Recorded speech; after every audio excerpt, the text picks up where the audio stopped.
I think it was Yogi Berra who said, I'm paraphrasing, that predicting is a risky business, especially if it's about the future. So to deal both with Armageddon and prophecies of the return is a difficult and serious subject.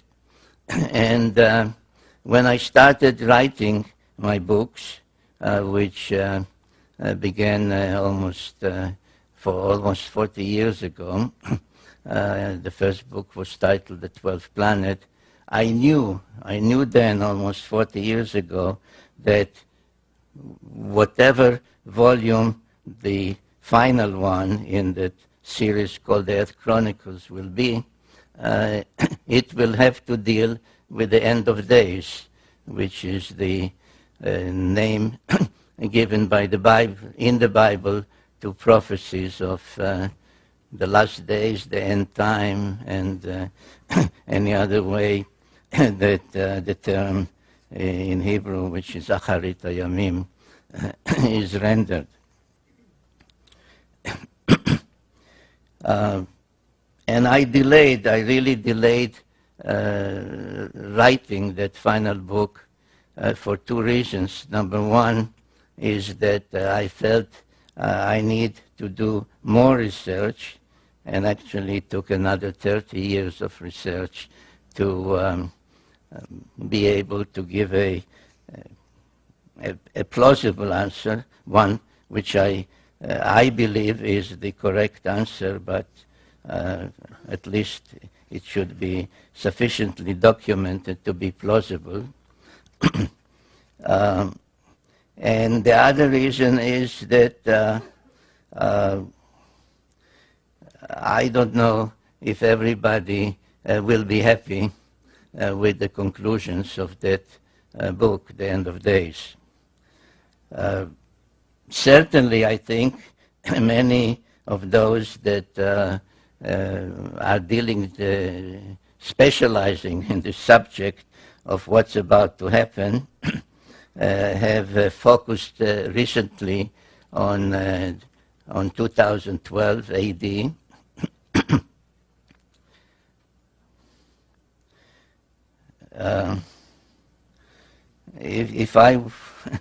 If I wanted to be nasty, which maybe I should be, is I can tell you right off that the only thing certain about 2012 that there'll be another presidential election then, and that no matter who you vote for this time, you will say, let's get rid of the BAM. Because otherwise, what is supposed to happen in 2012? It is mostly linked with the so-called Mayan calendar, or Mayan prophecies, and I'll talk about it in greater detail as we go along.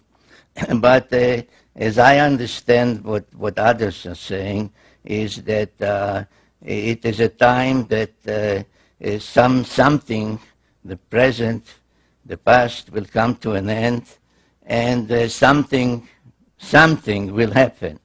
And when you are pressing those others who specialize in 2012, and you ask them what will happen, they say, well, there's a planet. There's a planet that makes some great orbit and periodically comes to our vicinity, and at that time it causes all kinds of havoc. And in connection or in response to such kinds of prophecies, my answer is that to remind the audience that the same claims were made in regard, I don't know why, but in regard to 2003, and that's when the planet, the unknown planet, Planet X, will arrive, and do all kinds of unpleasant things to us, or maybe good things. And if you will recall, the same kind of prophecies were connected with the millennium, the year 2000. And one way or another, they are always coming back to Planet X. And if you say, what is Planet X? Oh, that is the planet about which this guy Sitchin has been writing. So what is this Planet X, and when really is it supposed to come back to our vicinity, and what is supposed to happen when it does? I started to write about it, as many of you may know, in my first book, The 12th Planet. It took me more than 30 years to research that material for that book. It was published the first time in 1976.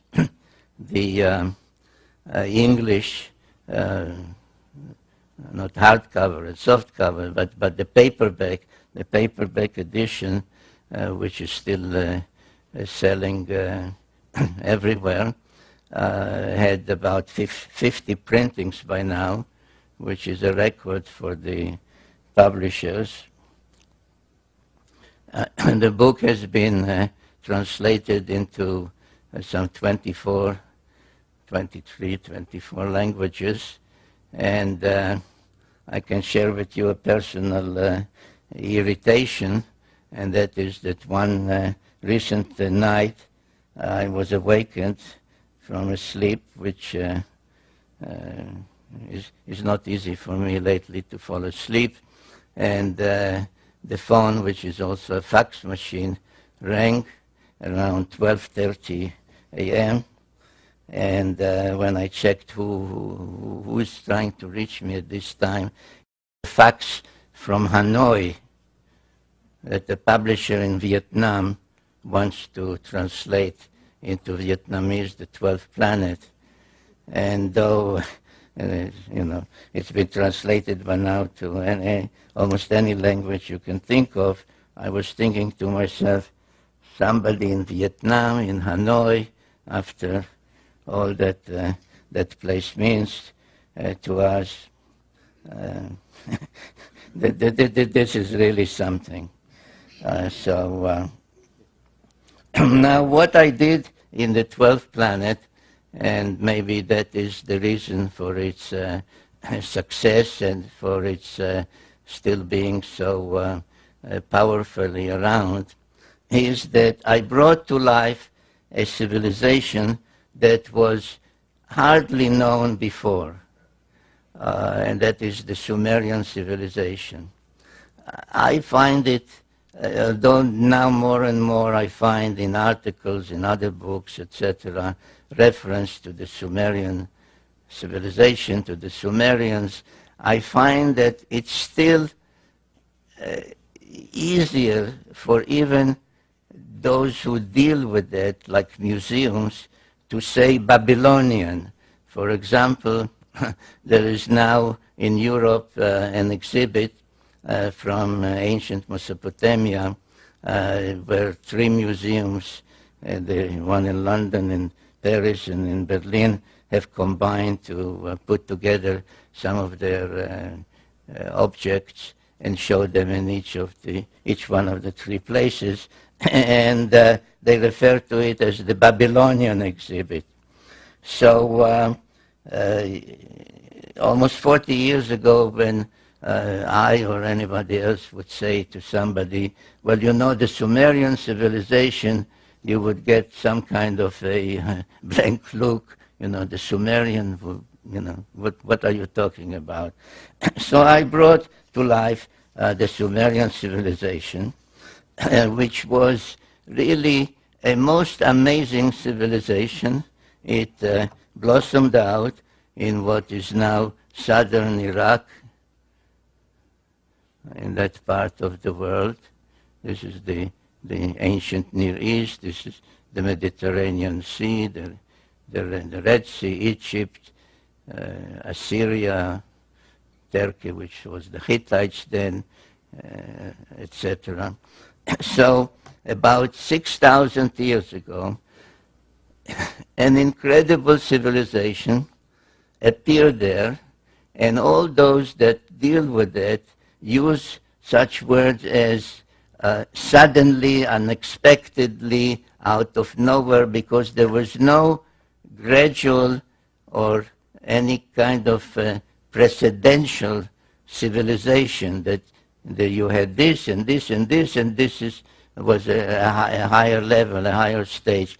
Suddenly, from what we may call primitive, though they were not primitive people, but they were farmers, hunters, etc. But suddenly there appeared cities, high-rise buildings, societal organization, kings, priests, codes of law, literature, art, music, musical instruments, all of that within a very short period appeared about 6,000 years ago. And I sometimes find it necessary to ask people to stop for a minute and think, what is 6,000 years? So we are about 2,000 years removed from the time of Jesus. Now, that time was about 2,000 years removed from the time of Abraham. And then add to that another 2,000 years, and that's where we are talking about, where this great civilization appeared so suddenly. And without devoting the whole evening to that civilization and all the firsts to which we owe a debt. For example, if you look at your watch and you have 60 minutes in an hour, why do you have 60 minutes? Because that's the basic Sumerian mathematical system called sexagesimal base 60. They went from 1 to 60, and then like we go from 1 to 100 and 101, then they went from 1 to 60 and then 61, so there was base 60. A circle has 360 degrees. Why? Because it is 60 times 6. Indeed, the whole Sumerian mathematical system was based on that. 6 times 10 times 6 times 10, etc. So you had 6 and 60 and 360 and 3,600 and so on and so forth, up to very high numbers in going. Some tablets were found starting with mathematical tables with 2,196,000 and tables of divisions from that. So the legacy of Sumer, be it in the first wheel and so on and so forth, is really incredible. So, but I want to mention tonight at least three of their firsts. One is writing. And they developed a writing system called cuneiform, where the scribe using a stylus would make wedge-like symbols or indentations in wet clay, which when it dried would become a permanent record. I don't have a sample of a tablet with me, but let's say that this is a clay tablet, and I once held up a copy of my book, not this one, this is a DVD, and I said, which one of the two do you think would last another 1,000 years? The printed book or the clay tablet? And the answer is the clay tablet. So we have writing which of course meant a language and grammar and literature and epic tales and lullabies were written down, recipes. For example, in the book, The 12th Planet, I give as an example a recipe for what the French call coq au vin, meaning a chicken cooked in wine. There were proverbs. It's really mind-boggling, but I won't spend the whole evening on that. So writing was one of them. Another thing was pictorial depictions.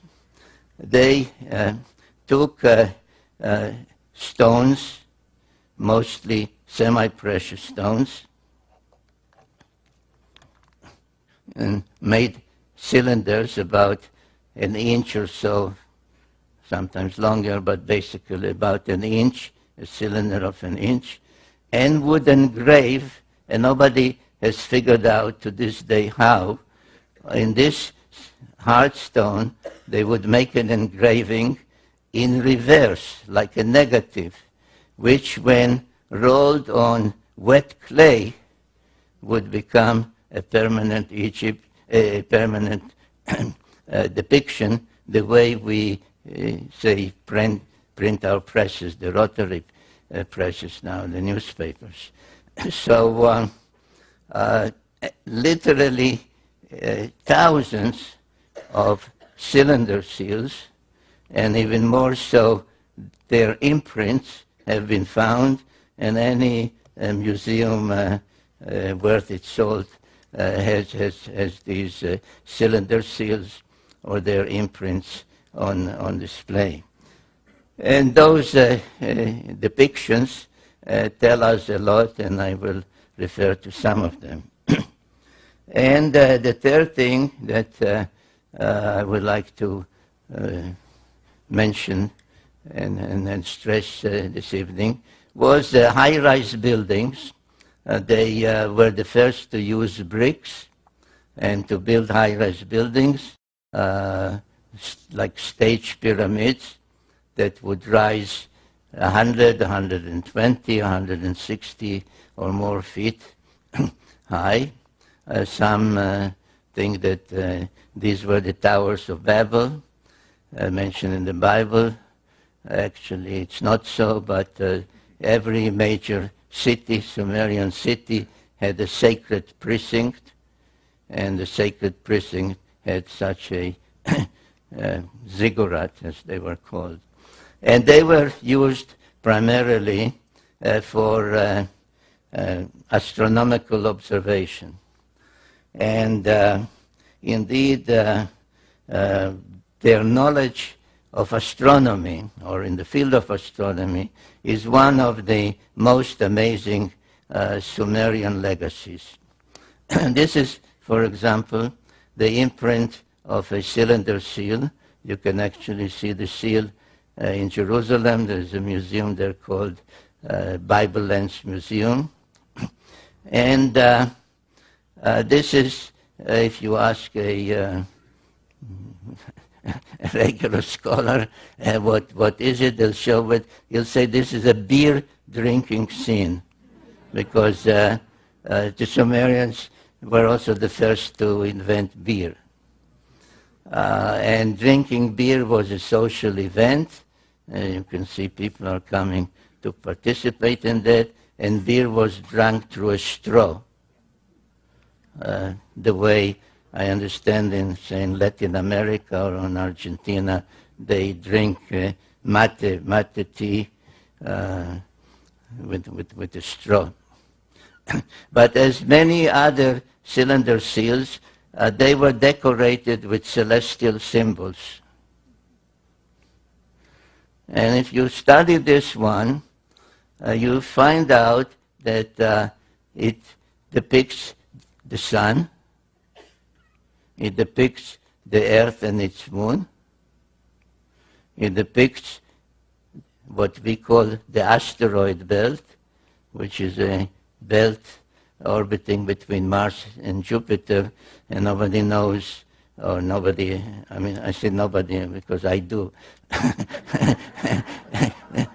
Others claim they don't know how it came about. It's the remains of some planet that was destroyed, exploded, except that if a planet explodes, the pieces fly in all directions, and in this case, they orbit like a belt between Mars and Jupiter. So you also have Mars and Jupiter. Here's Jupiter. You have the asteroid belt, which we have discovered only in modern times. And beyond Jupiter, you have Saturn and its rings, which we did not know about until the invention of the telescope. Now, this cylinder seal is from about 2000 BC, from 4,000 years ago. So this is an example of the amazing Sumerian knowledge in astronomy. But there is even one more amazing cylinder seal, which caused quite an uproar at the museum where it's kept. It's in a museum in Berlin at the time when I came across its existence. It was East Berlin, but they cooperated with me. They sent me a photograph.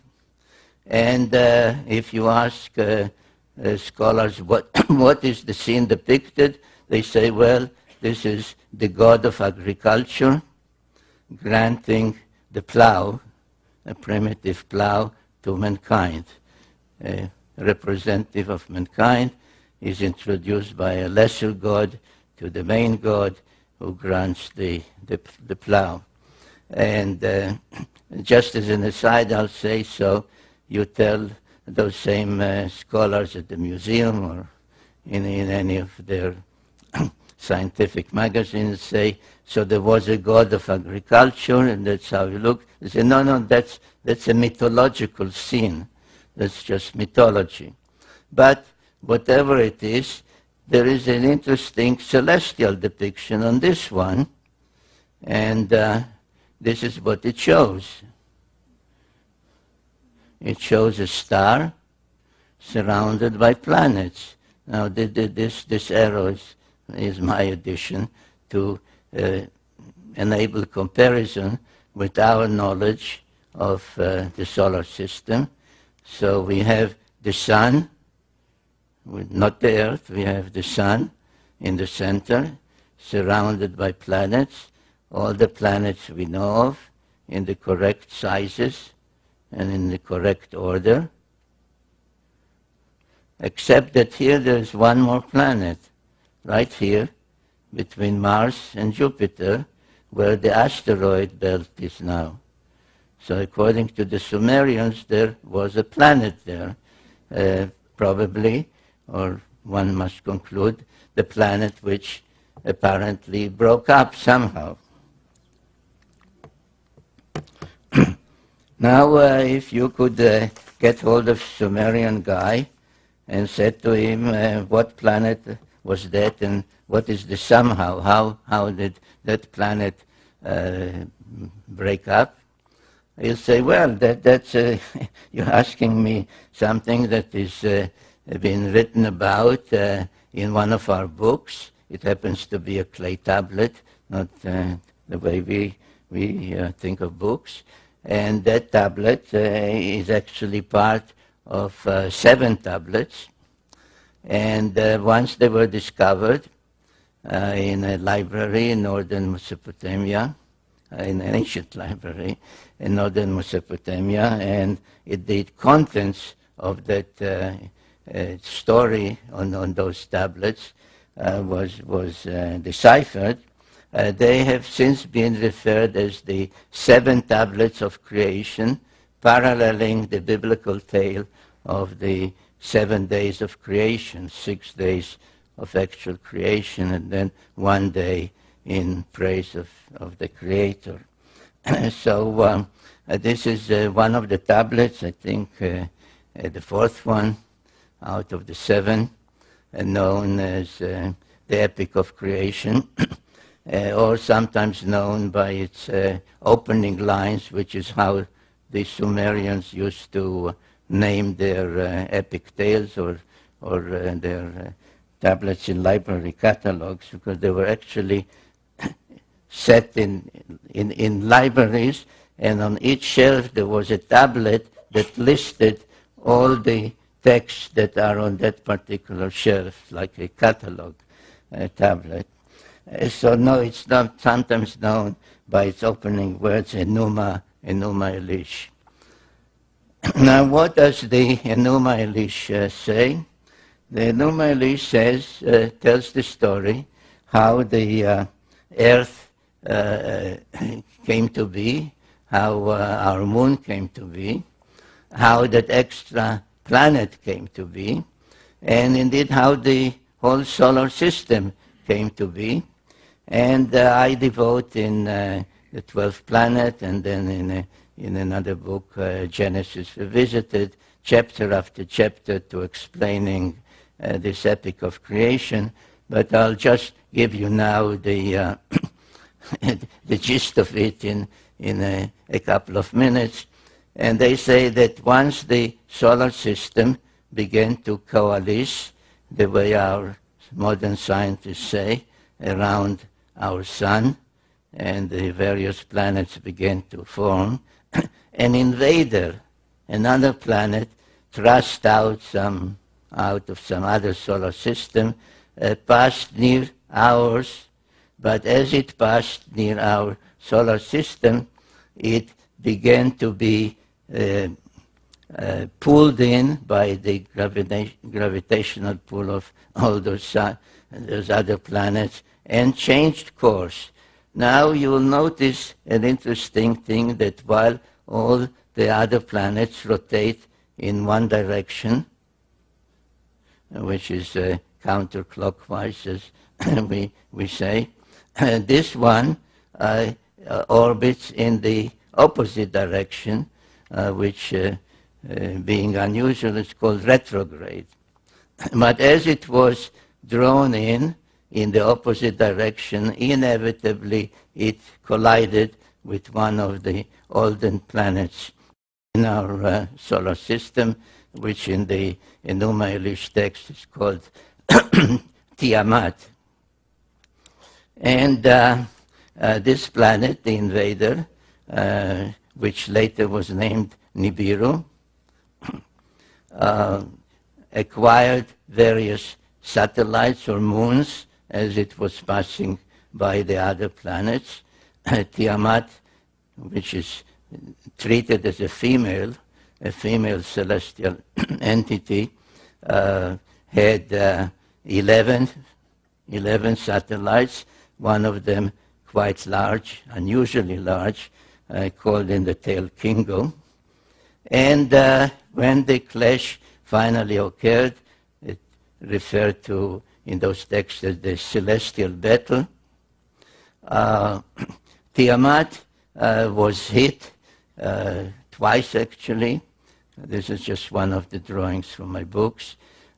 Was hit by some of the moons, the satellites of the invader, and was broken up. Half of it became bits and pieces, the asteroid belt, which those texts, and the Bible in chapter 1 of Genesis refers to as the hammered bracelet, because it orbits like a bracelet around the sun. And the other half was thrust into another orbit, carrying with it Tiamat's largest moon to become our planet Earth and its satellite, the moon, an unusually large one as things go in our solar system. Now, without spending time this evening on the subject, but it's in my various other books. If, for example, you know what modern science says about our planet Earth, that all the continents used to be on one side. On the other side was just a huge cavity that was filled with water. and it's still called the Pacific Ocean. If you read about the origin of the moon, etc., it all corroborates, it all agrees with this Sumerian cosmogony. And now, what happened to the invader?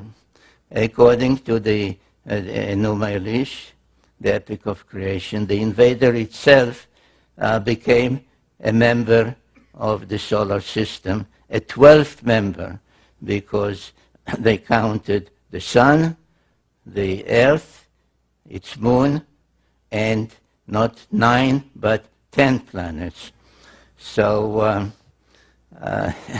when I discussed with my first publisher the title, the suggested title for my book, the first book, The 12th Planet, I tried to explain to him that this is really the 10th planet, which is the 12th member of the solar system.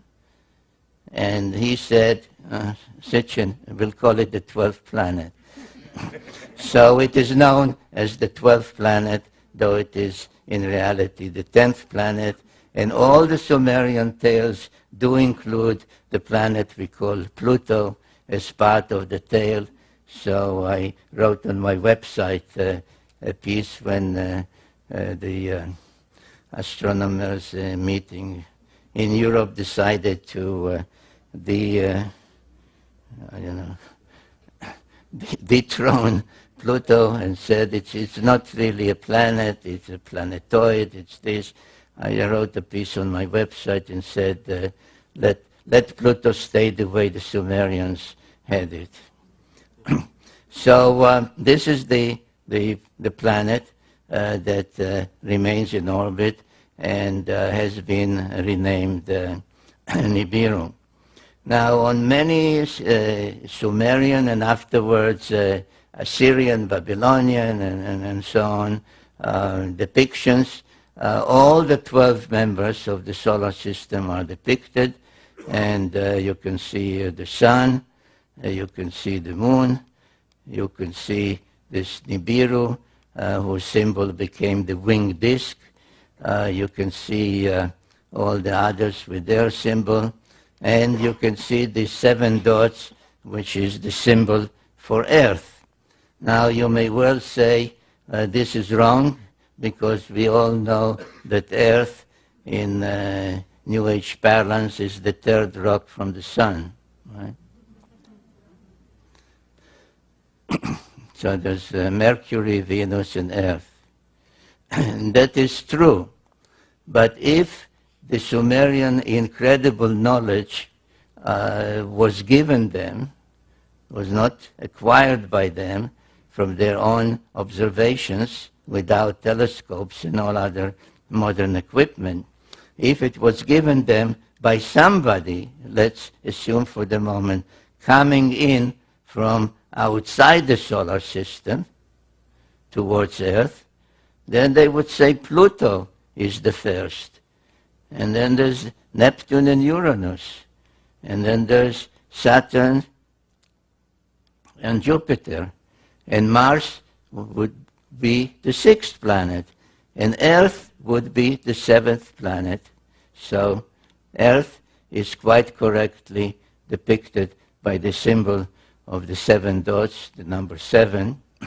And this is something I would like you to keep in mind as we proceed with this presentation, because it is very significant towards an appreciation of the evidence from the past about the future.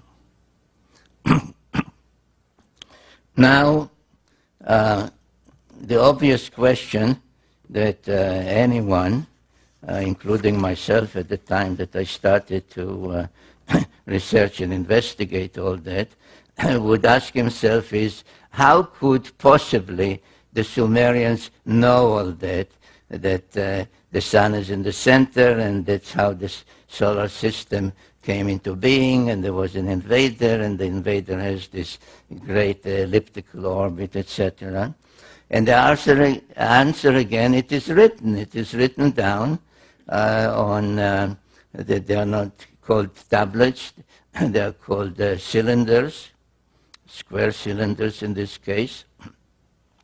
And this one in particular, another one like it, can be seen by any one of you if you go to England, to Oxford, to the Ashmolean Museum.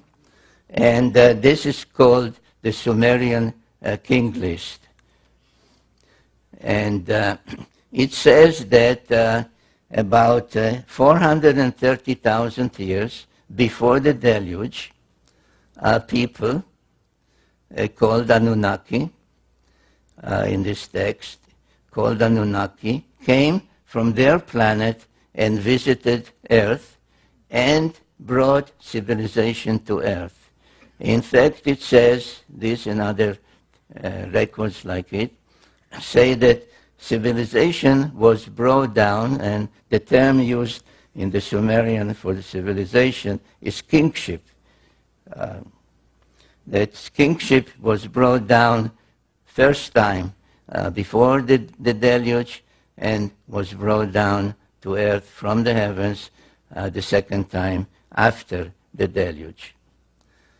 And then there are tales, very detailed tales, telling us that at one time a group of 50 Anunnaki, led by a leader whom they call Enki, came from their planet, that same planet, the planet X or Nibiru, came to Earth, and they did not crash land here. Their spacecraft was not just passing by, and they said to each other, hey, look at that rock down there, let's take a look at it. They came for a reason, they came for a purpose, and the purpose was that they needed gold.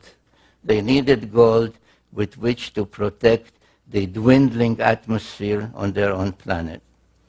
And the tales, which are very detailed, then tell how Enki came and tried to obtain the gold, how his attempts to get it, to extract some gold from the waters of the Persian Gulf did not succeed, so they had to turn to actual mining.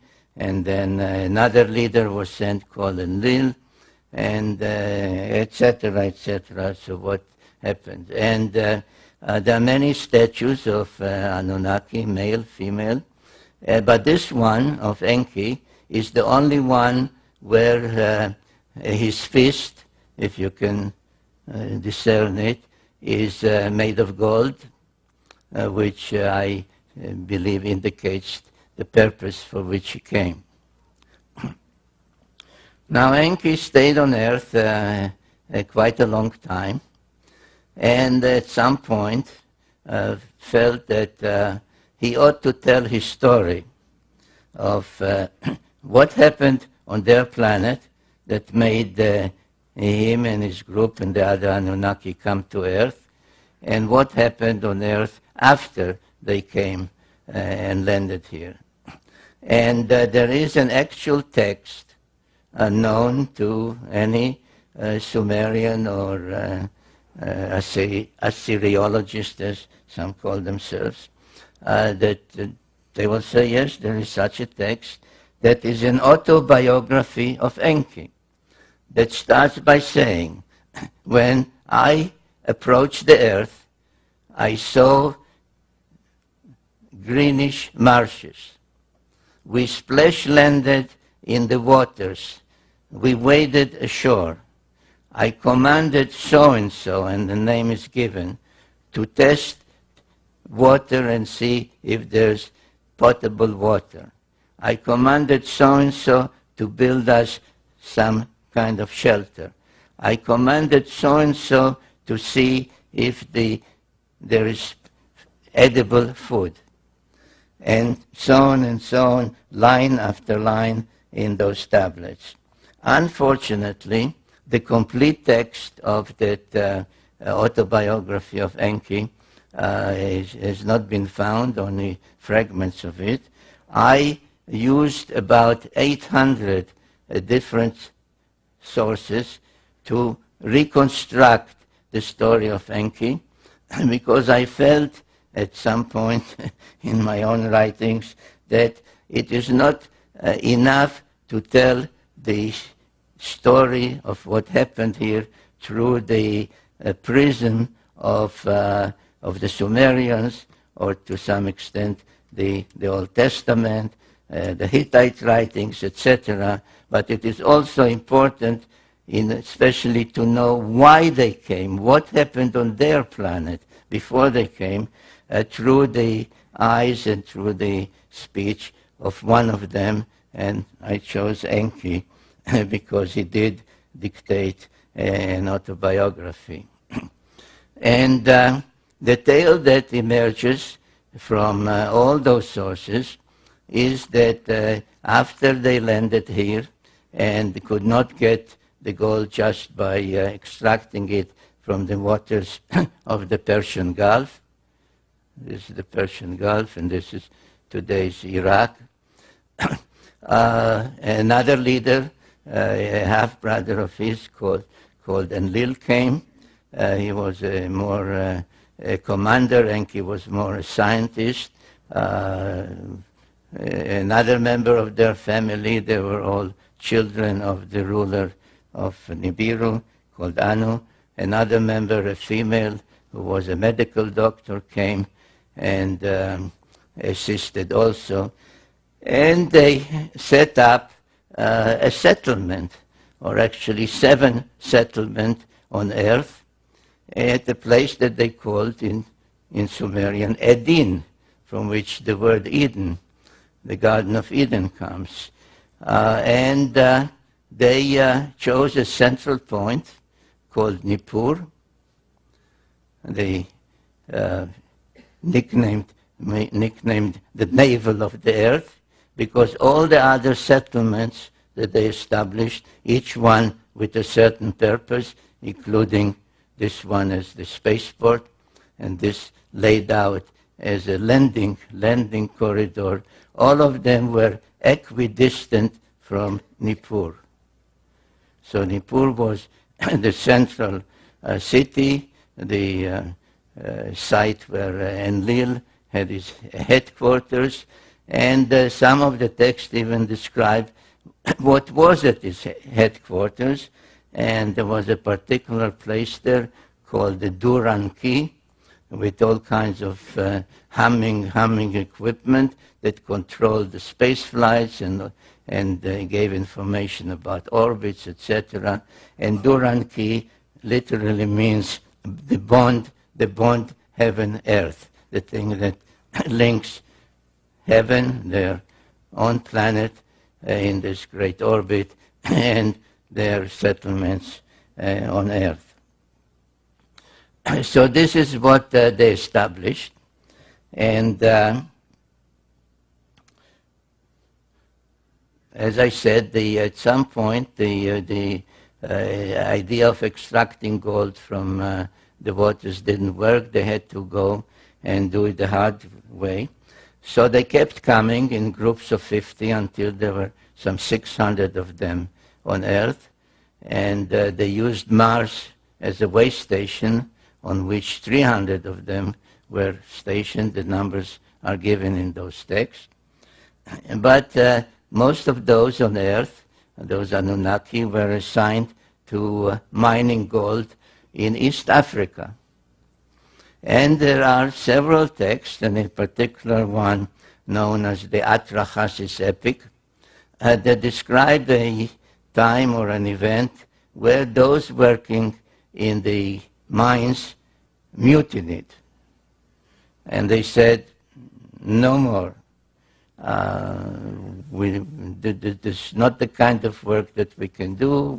We are astronauts. We are supposed to man spacecraft, not to work deep in the earth. And there was a mutiny, and there was great consternation among the leadership what to do. And then the same Enki, who was a scientist, said, we don't have to abandon our efforts to obtain the gold on which our own survival on our planet depends, because we have to protect our dwindling atmosphere with a shield of gold particles. Because there exists on Earth, already exists on Earth, a being which is in many ways similar to us. And all we have to do, and those are quotes from his words in his autobiography, all we have to do is put our mark on it, our genetic mark, and thereby raise that being more to our level so that it could follow our commands, understand our language, and do the work for us. And there are quite a number of texts called creation texts that describe how Enki, with the help of their half-sister, who was the chief medical officer, through trial and error, kept trying to combine their genes with the genes of the being that they found on Earth, which we may call Homo erectus, if we wish, and finally succeeded in bringing about what was called in those texts the perfect model. And it so happens that there is a cylinder seal, about 4,000 years old, showing this goddess, her name was Ninmah, raising the newborn model men, Lulu Amelun, as they called it. And she shouted, and these are words in those texts, "My hands have made it." And that is, ladies and gentlemen, how we came about. This is the long story, which I gave you as briefly as I could, of what the Bible says in chapters 2 and others of Genesis, that a group called the Elohim, which is a plural term, literally meaning the lofty ones, translated God, said to each other, "Let us," in the plural, "let us fashion the Adam." Adam comes from Adamah, which is earth, so Adam, literally earthling. Let us fashion the earthling in our image and after our likeness. And this is essentially, in one biblical verse, what the Sumerian tales tell in quite a number of creation texts. And then after they achieved that and everything seemed to be in order, the deluge came and destroyed everything. So after the deluge, there are tales, by the way, Sumerian tales describing the deluge and its reasons and its what caused it, and why was one God angry and said, "Let mankind perish," etc., etc. But that's needs another evening. So after the deluge, when the water subsided, they had to restruct and recreate and restart everything from the beginning, and they could not do it anymore in the Edin, today's Mesopotamia or Iraq, because it was all covered with millions, or now one should say billions, of tons of mud, and nothing could be done there until the earth would take generations and generations to dry. So they shifted the whole project from where it was. If you recall, it was this way. Everything was anchored on Mount Ararat, the twin peaks of Ararat, which stand out as a marker, and laid out exactly the same idea of a landing corridor this way. Now they used as one of the facilities to serve their purposes a great platform that they had built here and that survived the deluge, right here.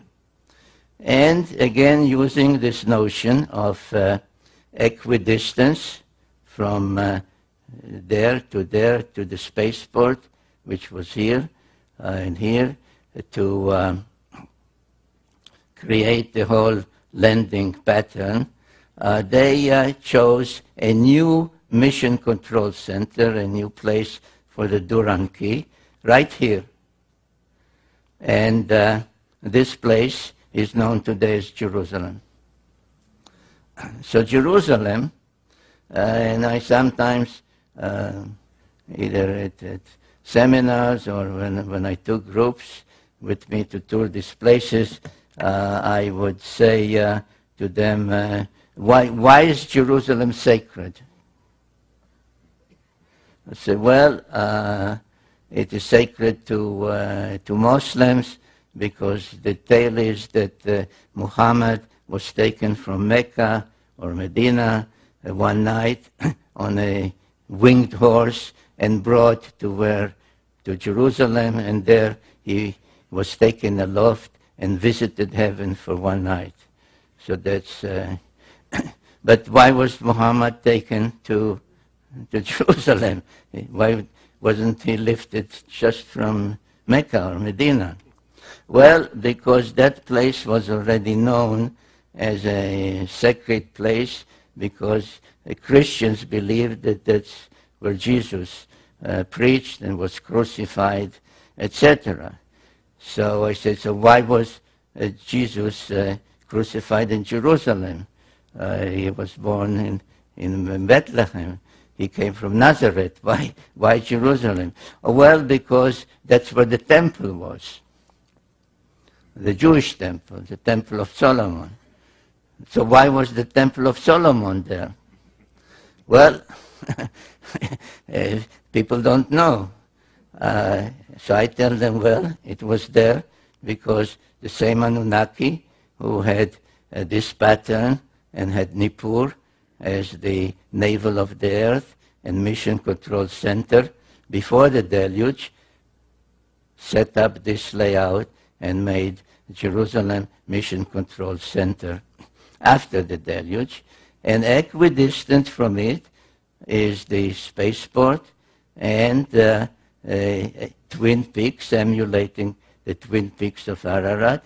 Twin Peaks are here in the Sinai Peninsula, and Twin Peaks, artificial ones, because there were no mountains there. So they built two mountains known as the Giza Pyramids. Now, things did not go so well after the reconstruction and the setting up of the alternate mission control center. The Anunnaki, who, according to the tales by Enki and others, were engaged in almost constant wars on their planet, had at the time a leader called Anu, but he was actually a usurper. He usurped the throne. And under the Sumerian sexagesimal system of 6 times 10, 60, etc., he ranked as the top rank 60. And his successor was a son called Enlil, who was given the rank 50. But Enlil was not the firstborn son.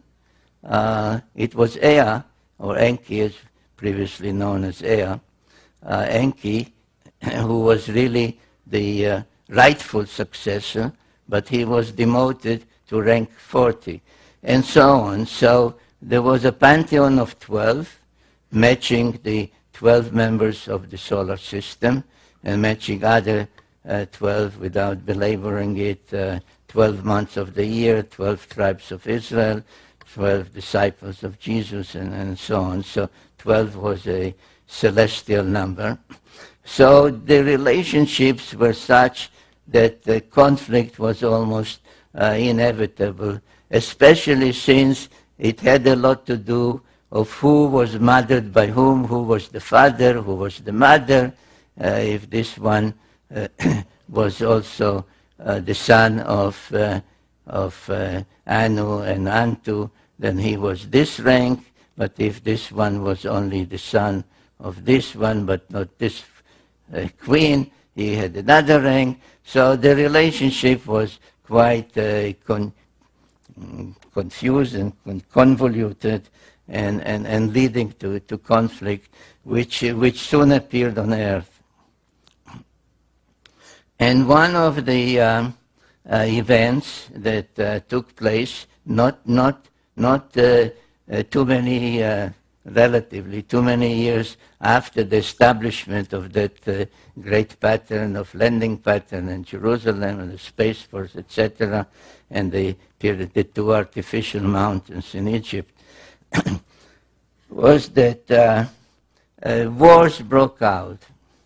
And the first war that I named in my book, The Wars of Gods and Men, the Pyramid Wars, because there was a series of them, had to do with these facilities, because in the Great Pyramid, one of the two especially, which is the only one that has an ascending passage and chambers, all the others have just a descending passage, they were a prize that one side tried to deprive from the other, and the first series of pyramid wars took place there. In that particular war, the two main protagonists were the main son of Enlil, called Ninurta, and the main son of Enki, called Marduk. And in that war, it was Ninurta who was the victor, and his victory was commemorated in some cylinder seals and other depictions. This was his symbol, the eagle, and this was his victory's depiction, how he won the war over the two pyramids, and another depiction where you see actually all three pyramids. And this, by the way, is another of the proofs, of which I have many, and I deal with it extensively, of who built the pyramids and when they were built, and that you see that already in Sumerian times, which preceded the pharaonic times by thousands of years, the existence of the pyramids was already known. Around 2900 BC, a Sumerian king called Gilgamesh went in search of immortality. Now, the whole business of immortality doesn't really exist, because all the tales tell us that these so-called gods, the Annunaki, were both born and died. And there are tales about both birth and death. But it is all relative. That's why the Greeks called the gods, they borrowed the Sumerian pantheon, they called them the immortals. But it was only a difference in what a year is. If the Anunnaki come from a planet whose orbit is about 3,600 of our years, to them it is 1 year. If you would ask an Anunnaki, how old are you? He'll say, whatever, I'm 20 years old, which means my planet, Nibiru, made 20 rounds around the sun.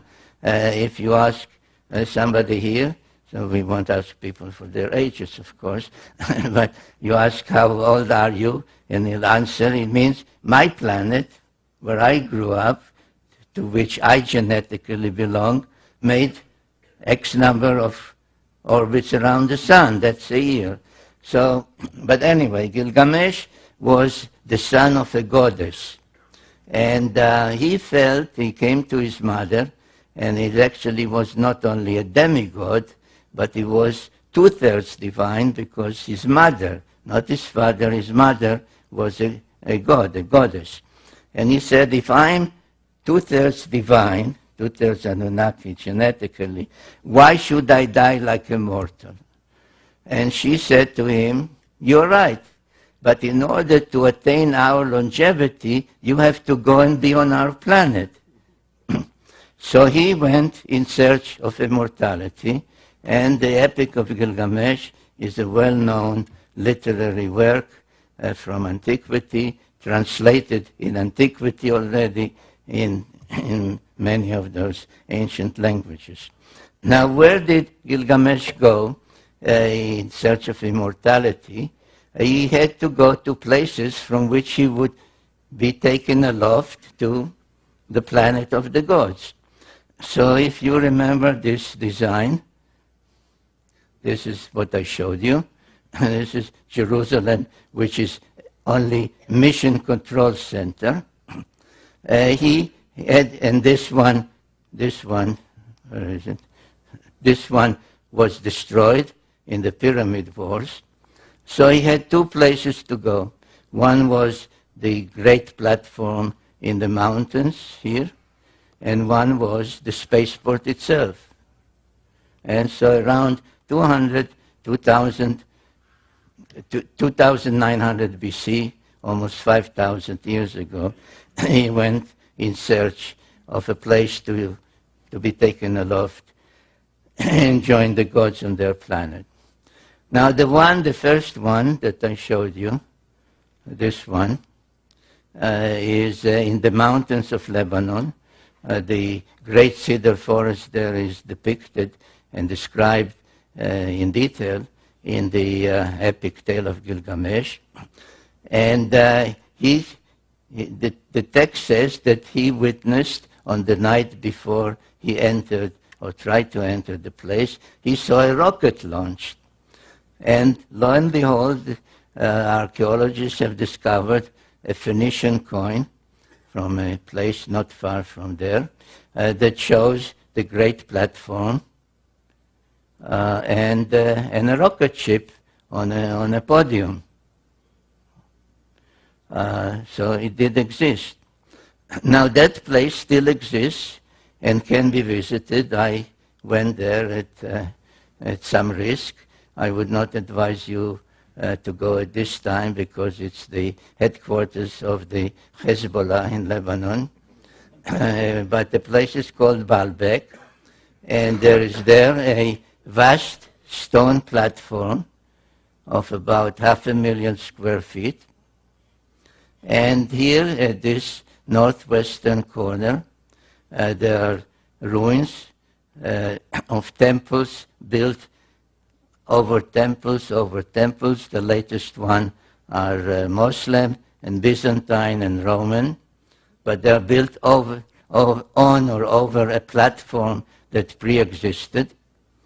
And these are some of the most ancient ruins that you see there, of levels that keep rising from down there, rising and rising and rising and rising and rising. And these stone blocks weigh between 600 to 900 tons each. And the immensity of the place is mind-boggling. Even more mind-boggling is one of the courses in the western wall of that enclave, on the western wall, on top of these huge boulders. And the three of them, 1, 2, and the third one, known as the Trilithon.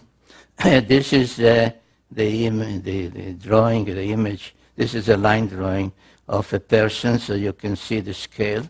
So there are three of these huge stone blocks lying in one of the courses, one of the levels, next to each other. And they weigh 1,100 tons each. Now, there is no piece of equipment, even today, that can lift 1,100 tons, or even 1,000 tons, or even 600 tons. There's no such piece of equipment. Yet, and this is a photograph, by the way, I think, can you see that little ant there? That's me. I'm standing there. And this is one, the first trilithon, and then there are two more. Now we know where they came from, because about 1.5 miles away, there is the quarry from which those stone blocks were cut and lifted and brought. And one of them is unfinished. So right here it's still part of the native rock, and this part has been already cut. And again, this is me there. So you can see the size. So somebody in antiquity, and according to all the evidence before the flood,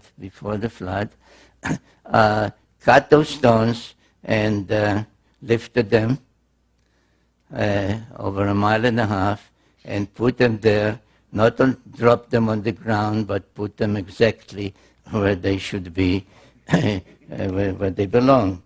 And the question is, what was the purpose of this whole thing?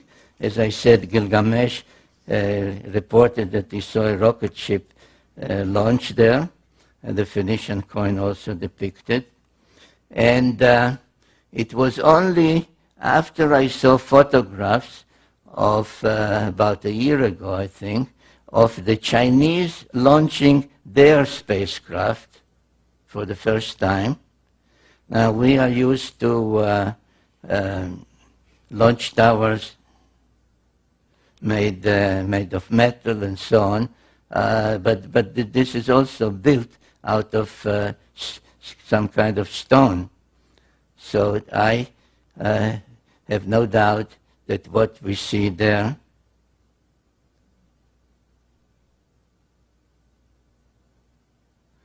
now, where's the one?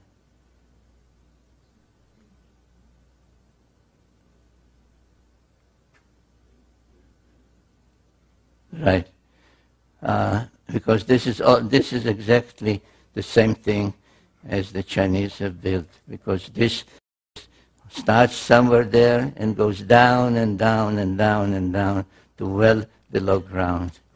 So this was a launch site to which Gilgamesh went around 5,000 years ago in order to be lofted to the planet of the gods, Nibiru. But he failed. There's a whole tale that he had a companion, and they killed the sacred bull, the bull of heaven, and had to escape for their life. So it didn't work. So he didn't give up. He went to the other destination, which, if you recall a previous slide, was the spaceport in the Sinai Peninsula. And what was there we also know, because the Egyptian has depicted it, and this is a depiction found in the tomb of an Egyptian called Hui, who was the governor in ancient times of the Sinai Peninsula. And in his tomb, the burial chamber is surrounded on the walls with depictions of scenes from the lands where he was an official. And this is from the Sinai, and I think you can see that this is an underground silo, because you see the ground level with trees and giraffes, etc., and you see it multi-stage rocket ship and the command module sticking out from above ground. So this is what existed in the Sinai Peninsula. Oops, we go forward. Right. And again, like in the Sumerian tales, there are Egyptian texts. The collection is called the Book of the Dead, because the Egyptian pharaohs claimed that they have by being a pharaoh, they were divine, semi-divine, demigods, and had the right after they died, in an afterlife, to join the gods in an afterlife. So after they died, according to the Book of the Dead, they went on a simulated journey to the spaceport, to where the spacecraft or rocket ships are, and then to be taken aloft. And the Book of the Dead has many illustrations. This is just one of them that shows the 4 pilots that welcomed him aboard the spacecraft, one of the pharaohs. So there's no doubt that there too the facility for being taken aloft did exist. However, it does not exist anymore.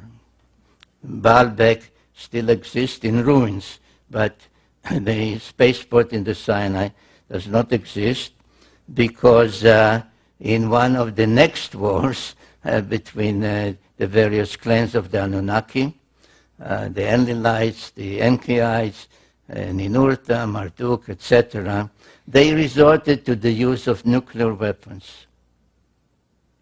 And the spaceport in the Sinai was a target. And you can see to this day 2 things. One is you can see the immense cavity to this day from space. This is a NASA photograph. And the crack in the peninsula is a result. And if you go there, which I did by myself and with a group, if you go there, you find in that particular spot, you find in the middle of pure white limestone mountains. Everything is pure white. You see a huge field with broken, burnt, and totally blackened rocks. And one of the visits, I took samples. They were tested. There's possibly some radioactivity, but it's inconclusive. But in 2024, almost 4,000 years ago, the Anunnaki resorted to the use of nuclear weapons. There is a long text called the Era Epic, ERRA Epic, that describes the reasons, who did it, how they did it, what the number of nuclear weapons that were used in 2024. The unintended consequence of that was that a wind blowing from the Mediterranean brought what they called in those texts, they're called lamentation texts, they called the evil wind that brought death to everything alive in Sumer. As the nuclear wind passed, reaching from the Sinai to Sumer, it did not destroy anything. The lamentation text lament that the stalls stand, but the animals that were there are all dead. The houses stand, but everybody who lived in the houses lies dead in the streets, on the roofs, etc. And that was the end of the great Sumerian civilization about 2024 BC. And in that one, unlike in the previous wars, where Ninurta, the son of Enlil, was the victor, Marduk, the son of Enki, was the victor, and that was the beginning of the rise of Babylon. Instead of Sumer and Enlil and all the others, it was now the era and the time of Marduk and the Babylonians. Now we are starting to leave ancient history, and we are starting, or I'm starting, to take you by the hand and lead you not only to the present, but also to the future. And to understand where history is taking us, This map is the key to it, and please try to remember it. If you recall the layout of the landing corridor from Mount Ararat this way, and Jerusalem as Mission Control Center, the spaceport, the Giza pyramids, and the place in Lebanon called Baalbek today.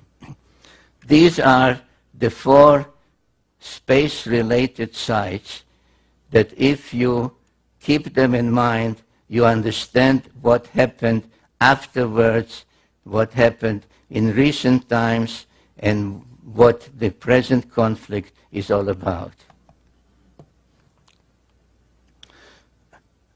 When the dust, let's use that expression, the dust of the nuclear explosion and the demise of Sumer settled,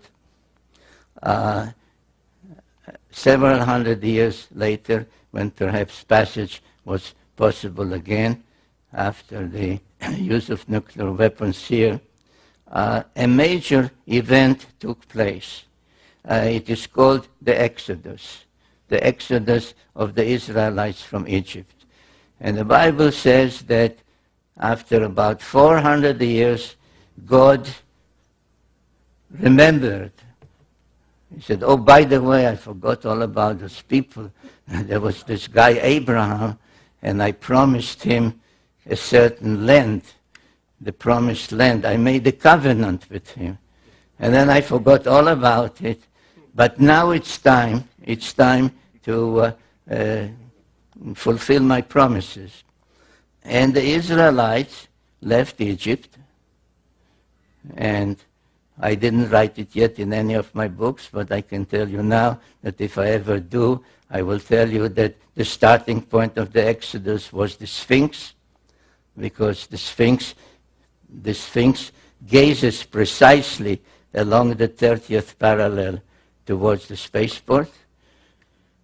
There was, of course, no more spaceport there, but the mountains remained, and the mountain which held the various facilities was there, and the Bible calls it Mount Sinai, the mount in the Sinai Peninsula, Har Elohim, the mountain of the gods, of the Annunaki.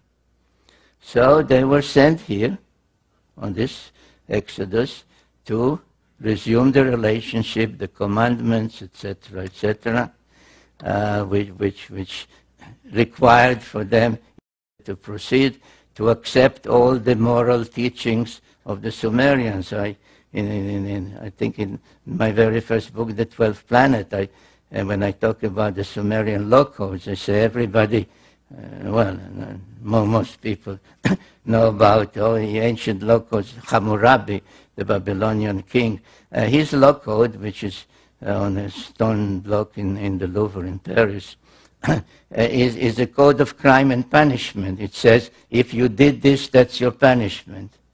The Sumerian law codes, and there's one, for example, by a king 1,000 years before Hammurabi, 1,400 years before Hammurabi, that was a law code of justice that said you shall not take away the donkey of a widow.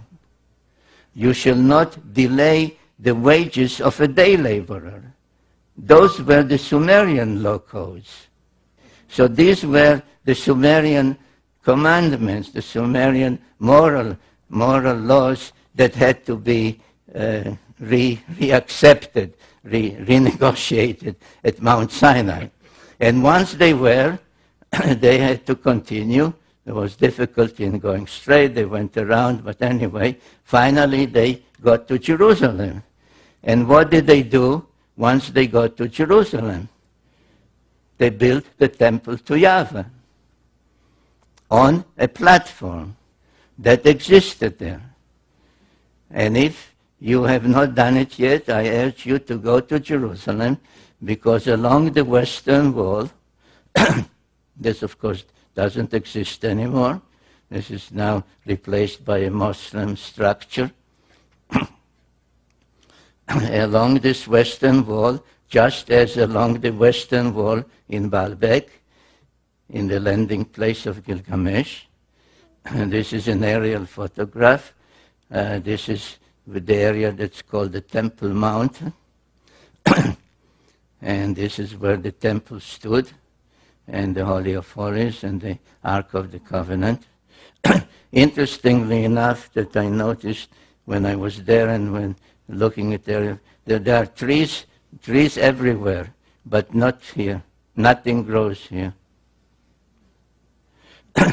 So this is the western wall, and an opening was made along the western wall after being blocked for thousands of years. And what was discovered there is mind-boggling, because in the same place, the western wall, as in the landing place where Gilgamesh went, there is a trilithon, not of 1,100,000 tons, but only 600 or 700 tons, 3 immense stone blocks lying one next to the other, just as there. And somewhere there, there is a sign that says that this is exactly where a tunnel leads to the Holy of Holies above the platform. And this is another shot of the trilithon in Jerusalem. Now, when Yahweh, the God of the Bible, commanded David and then Solomon to build a temple exactly on a pre-existing platform, this is what he said. These are exact words in translation. And if you, I cannot read from this angle. Will anybody read out loud, please? Thus has said the Lord Yahweh, visit Right. Jerusalem. In the midst of the nations I placed her, and all the lands are in a circle round about her. Well, in the midst of the nations, in the center of the circles. Well, that could not be more explicit that this is the layout of the Mission Control Center. Now, at about the time that the Hebrews, the Israelites, were restoring the platform in Jerusalem, other things were happening in the adjoining countries, especially those countries that followed Marduk, the Babylonian one. In Babylonia, on cylinder seals, the sign of the cross began to appear.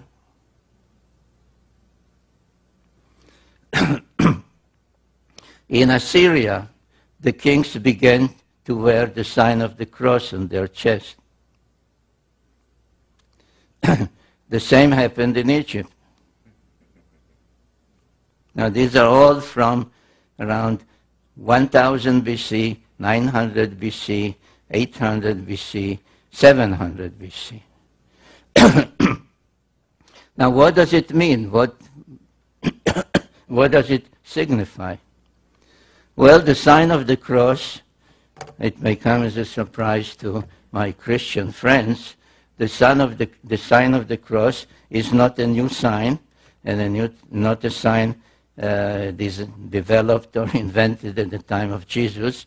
This is a very ancient Sumerian sign, and each time that the planet, Nibiru, that usually was depicted as a winged disk, was on its way back to our vicinity, each time that the reappearance of Nibiru was expected, the depiction, the symbolism for Nibiru, for the planet, changed from the winged disk to the cross.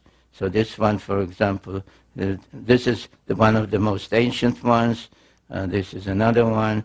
This is when agriculture was granted to mankind, and so on. And if you look at the orbit of Nibiru, roughly 3,600 years. In my book, The End of Days, I explain why the orbit might have become a little shorter, only 3,450 years. But anyway, work with this 3600, which is a good round number, and part of the sexagesimal system, 6, 10, 63, 60, 3,600. So from the time that Nibiru was in our vicinity, making the great round around the sun, which is called the perigee, the point closest to the sun, he goes out, slows down, reaches this point, the apogee, and then starts on its way back. So at some point, the planet is here, or here, or here, or here, or here, or here, and at some point, the anticipation of its return begins. And that's, I suggest, is when the sign of the cross began to reappear. In one of my books, The Wars of Gods and Men, I deal with all the various wars that took place, not only the very early ones, but in particular the ones that started to become more frequent and more ferocious as the return of Nibiru became closer and closer. It seems as if it became much more important who would be in control, who would welcome them, whose particular aspect of religion would be more predominant, etc. And it was at that time, precisely around 750 BC, that the biblical prophecies also started. They started with the prophet Amos around 750 BC. Now, in general, no distinction is made by people writing on the subject, and most of whom really don't know Hebrew, so they rely on translations. The whole thing, biblical prophecy, is taken as as one lump subject.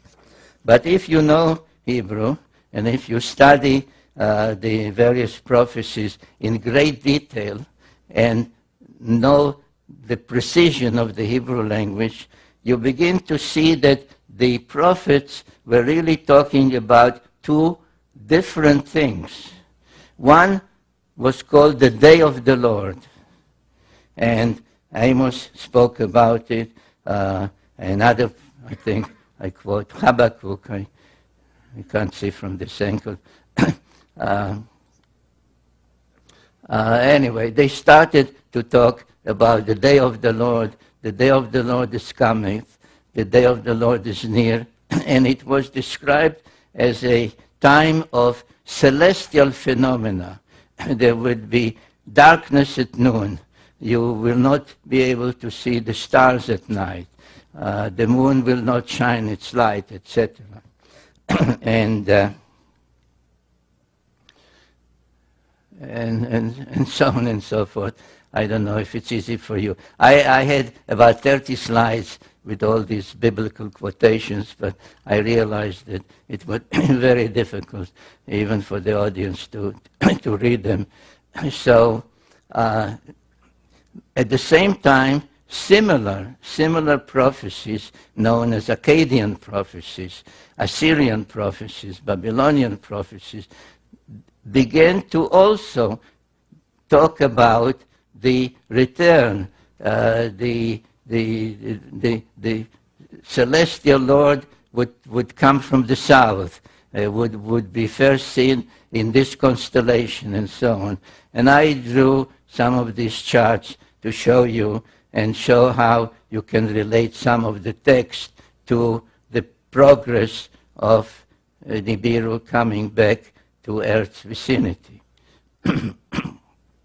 This is another sketch that really renders as a sketch literal wording, saying you first can see it from there, then you can see it here, and so on and so forth, as the planet returns. There were even discoveries of astronomical records.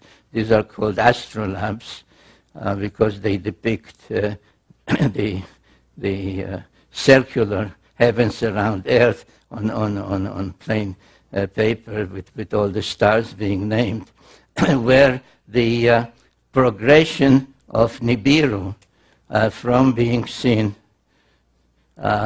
in this part of the heavens to being seen in this part of the heavens at its apogee, its perigee, is actually recorded as having been witnessed and seen by Assyrian and Babylonian astronomers.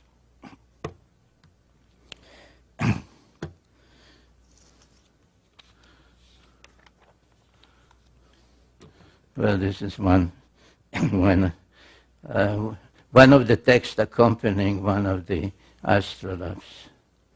And as becomes obvious as you study all these texts, that the main feature they are talking about is a day of darkness, darkness at noon, the sun will not be seen, etc., which we can say they are really talking about the solar eclipse. And the Assyrian records, I think that's what I showed in the previous slide, talk about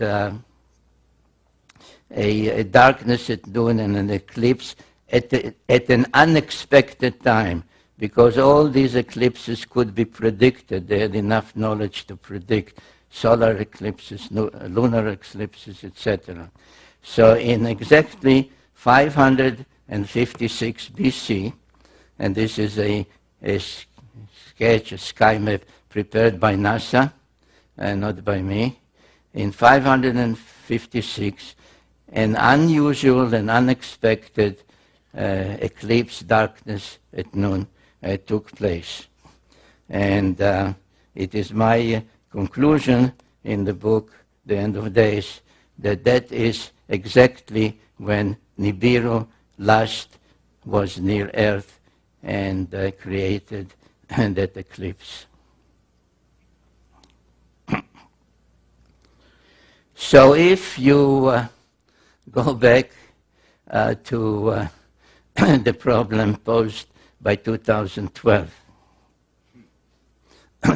and you say, well, 2012 is when Nibiru is expected to return and do this or do that, be a good omen or bring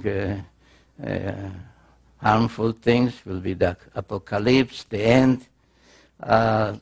It does not work, because the last time that Nibiru was near Earth was 556 BC, and if it has an orbit of about 3,600, 3,400, 3,500 years, it ain't coming back in 2012.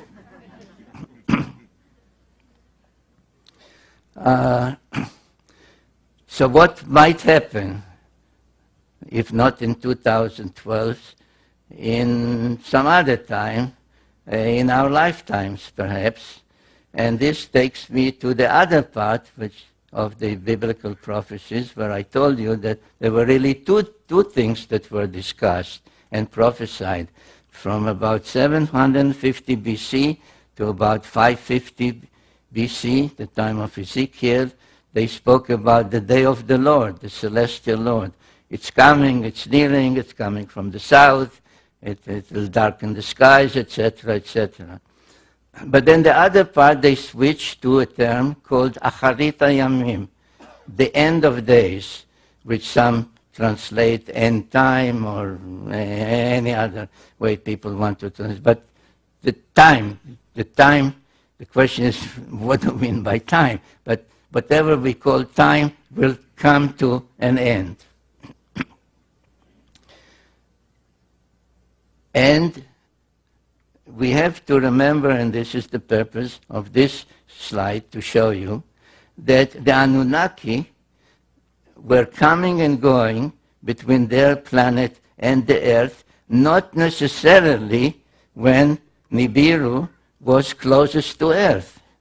As a matter of fact, they could not do that, because it is at this point that the planet, their planet, that slows down here, gains speed and moves fastest around the sun.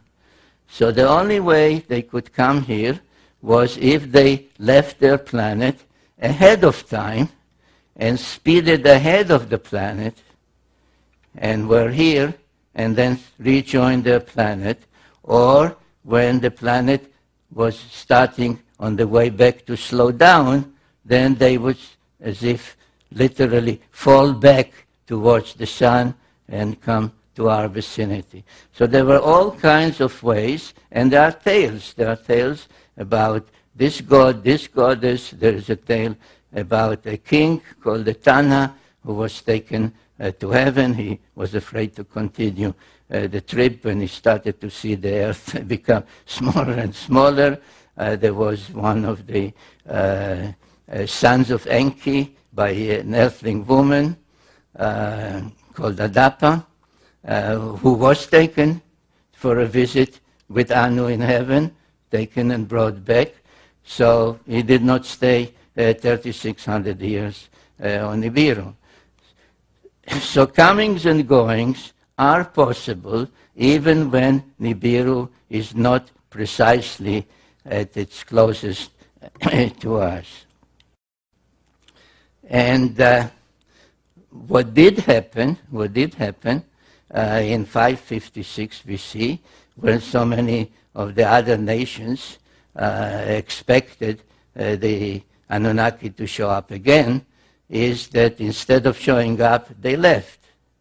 I don't have the slides here, and I'm not intending to spend more time because I'm way beyond my time already. But in the book, I suggest that the point of departure was the famous Nazca lines in South America.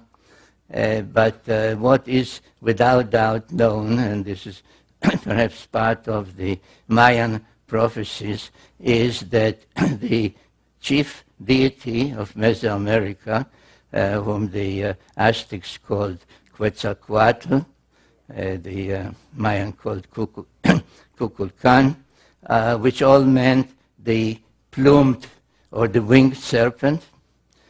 Before he left, he said, this is written down, he said, "I will return, I promise to return." And he promised to return at a certain point, which is related to the Mesoamerican calendars. Now, the so-called Mayan calendar, where the whole business of 2012 appears, is really a calendar called the Long Count, which was started not by the Mayas, was started by the Olmecs, people from Africa who were brought over by Quetzalcoatl, that I identified as the Egyptian god Thoth, were brought over in 3113 BC. And this is the calendar that the Mayas used. The whole business of 2012 is based because the calendar, its various symbols depict 1 day or 20 days or 360 days, etc. And this is called this one is called the Bakhtun, and 13 Bakhtuns. 13 Bakhtuns will culminate in, by some calculation, 2012. Now, it depends how one calculates, because it depends if you divide the days by 365 or by 360.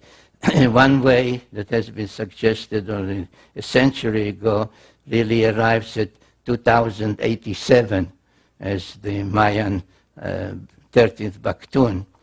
But in general,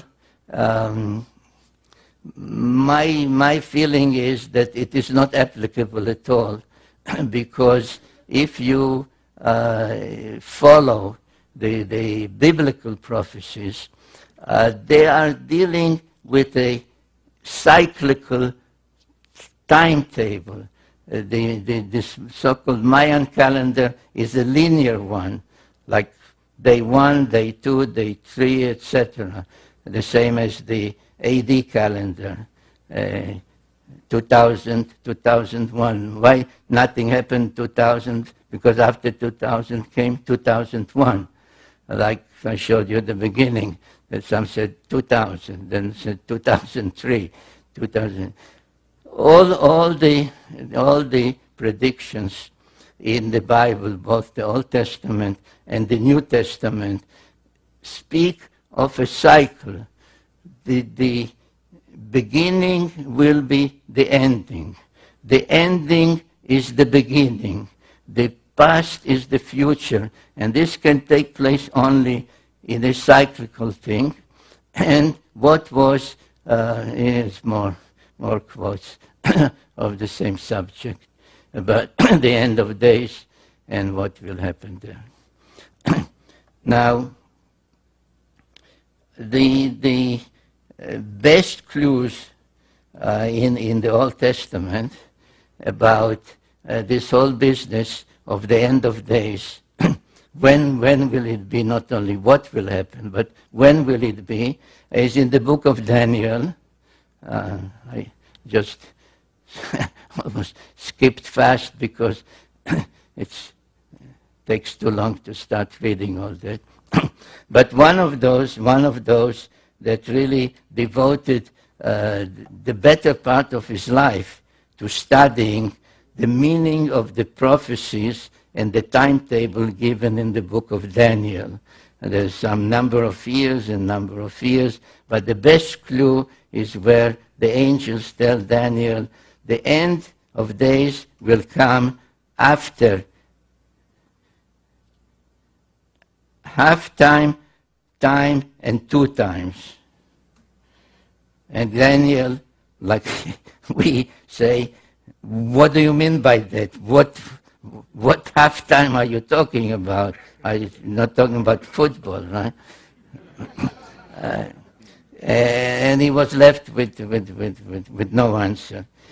So Sir Isaac Newton, who is known more about celestial orbits and such other things, spent most of his time delving into those prophecies and trying to calculate them. And a handwritten document by him came to light relatively recently, 2-3 years ago. And when it came to light, the news headlines were that Sir Isaac Newton calculated the end of days at 2100 AD, 2160 AD. I was fortunate to be able to obtain a photocopy of that handwritten page, which is written front and back. In the book, The End of Days, I give what it says. I quote what it says. I do not show the photographs because I have no permission to do that. So you are now seeing, you are the first ones to see the photograph of the handwritten document by Sir Isaac Newton. And he calculated also in 3 ways. And the number 2160 does indeed feature heavily in his calculations. But when I looked at his calculations on the back of the page, I said, oh my God, he is talking about zodiacal times.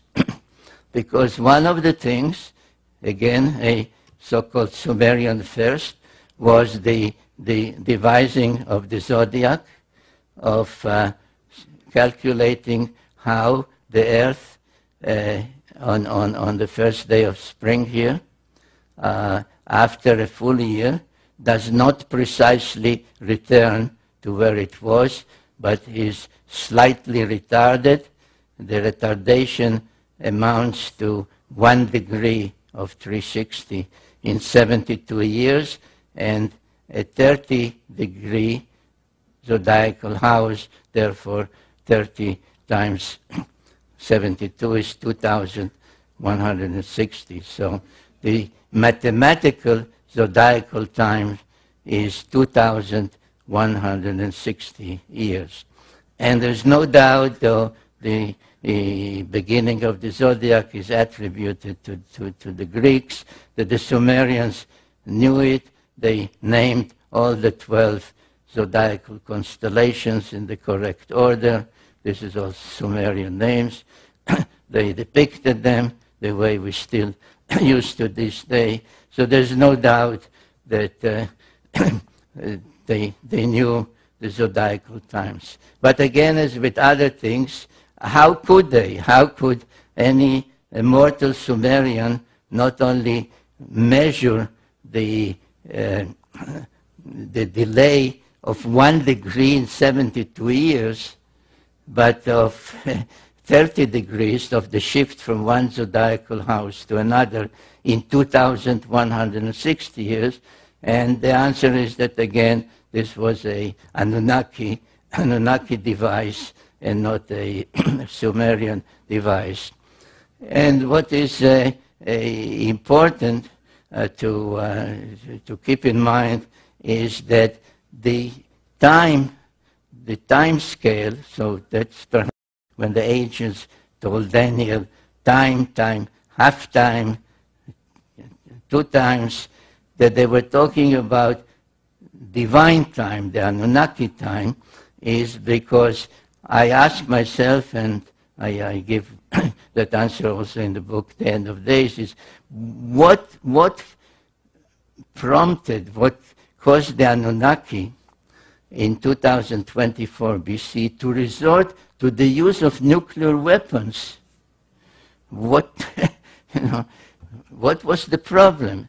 And the problem was that Marduk said that the age of the bull, the age of Taurus, which was the age of Enlil, is ending, he said, and my age, the age of the ram, the age of Aries, is beginning. He claimed that this is the correct zodiacal scale.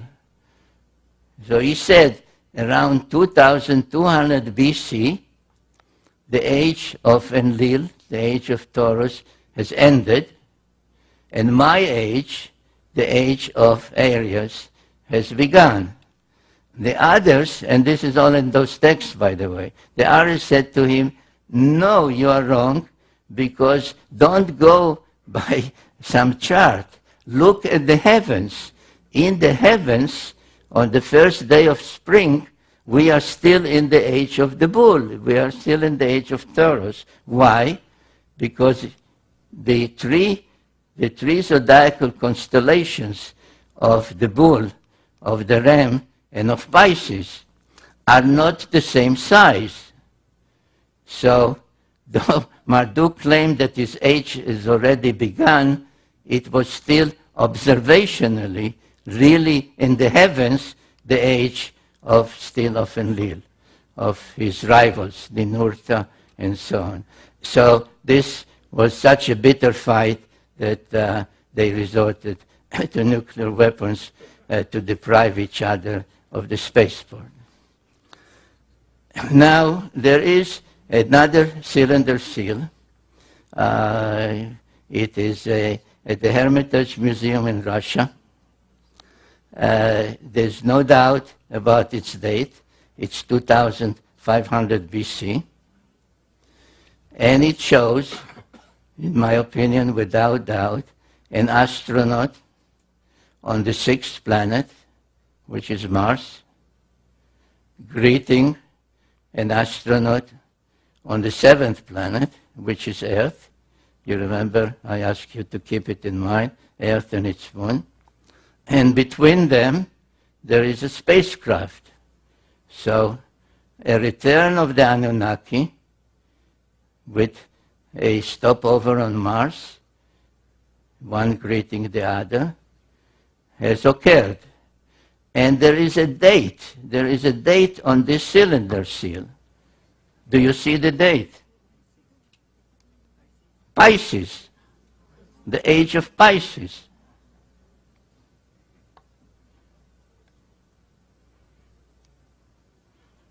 The age of Pisces.